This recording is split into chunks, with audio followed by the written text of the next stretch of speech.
I recently turned 40, and if I could go back in time to talk to my 22-year-old self, the daughter of immigrants who is super broke and super overwhelmed with her personal finances, this is exactly what I would say. Don't believe the lie that you need a massive windfall or a lottery ticket to start building wealth. Because I believed it and I was totally wrong. A study by Fidelity found that 88% of millionaires today are self-made, meaning they didn't inherit a dime like I used to believe. Building a legacy as a first-gen high earner isn't about luck, it's about reverse engineering. So today I'm going to share the 5 pillars that have shifted me from scarcity to actively building quiet generational wealth. If you're making good money, but you feel like you're just running on a treadmill, stay to the end because the last pillar is the exact framework I use to audit my husband's spending habits and save our household thousands of dollars. Number 1, mastering delayed gratification. This will be one of your greatest challenges in your 20s and 30s. You see your friends graduating, upgrading to Mercedes, the luxury apartment, the $3,000 bags. And the pressure to project success feels really heavy. We've all probably heard of the Stanford marshmallow experiment, where researchers found that children who could resist eating one marshmallow in exchange for 2 later ended up with significantly higher SAT scores and financial success decades later. However, modern studies are challenging their findings because they're saying a child's ability to wait was also determined on socioeconomic background or cultural differences. Researchers now argue that children in unstable or low-income environments eating the treat immediately is a rational choice based on a lack of trust that a future reward would actually appear, which totally tracks on how I grew up. Whenever there was a special treat, cookies, or a birthday cake, it felt like a race, like who could eat it the fastest. And I specifically remember this one time where I cried because I came home from school and my brother had eaten the piece of cake that I was saving. And my mom said, well, you should have eaten it faster. Like, why'd you leave it till today? If you feel this one deeply like I do, hit that like and subscribe button to let me know I'm not alone. But in all seriousness, this is how I know that delayed gratification isn't something you're just born with. It's a skill that you can learn. Nowadays, I'm always willing to wait for the bigger prize. I realized that every no to a Chanel bag was actually a yes to a deed. I wasn't restricting myself. I was buying my own freedom. Looking back, I realized that I reshaped my mindset from one of scarcity to one in control. So instead of saying, I can't have that, I told myself, I could technically afford it. I mean, my bank account might go to 0, but just because I can doesn't mean I should. And that immediately shifted me from a victim of my circumstances or budget into CFO of my financial life. Having a choice gives you all the power, but feeling like it's out of necessity makes you feel like you're trapped in a cage. So take your pick. Number 2, automate the boring stuff. When I got my first job, I was so broke. Living in SF, where the cost of living was so high, I was living paycheck to paycheck.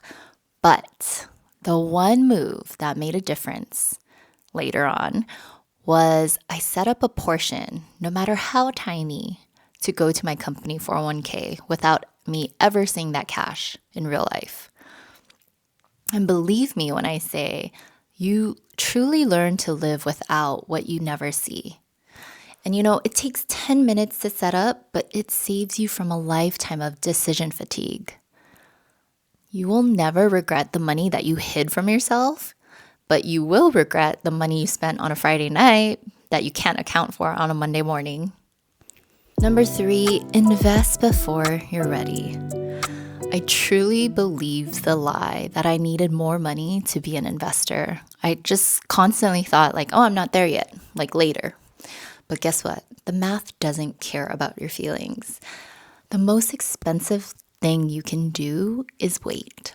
Even $50 a month in a low-cost index fund is a step towards your financial freedom.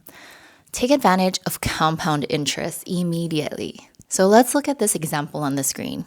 If you invest $50 a month starting at age 25, you could have over $174,000 by age 65, with you just putting in $24,000. However, if you wait just 10 years to start at 35, that number drops by $100,000. That's the cost of waiting. By waiting just 10 years to start, you only saved yourself $6,000 in contributions, but you lost over $100,000 in wealth. So when you say, I'll start when I have more money, you are essentially choosing to work twice as harder for half the result. So invest today and let's work smarter, not harder. Number 4, the 20s opportunity cost. Number 4 is the tough love check. Sacrifices now make the future much easier. You know, my husband and I always joke that if we had the motivation and drive that we have today, back in our 20s, like we'd be bazillionaires. But the reality of it is, as you get older, your obligations grow, your family grows, your time gets very limited. Now you have kids to take care of, and now you have aging parents. The Pew Research Center found 1 in 7 middle-aged adult is in the sandwich generation, providing financial support to both a parent and a child. If you're a millennial like me, you're probably feeling the weight of this too.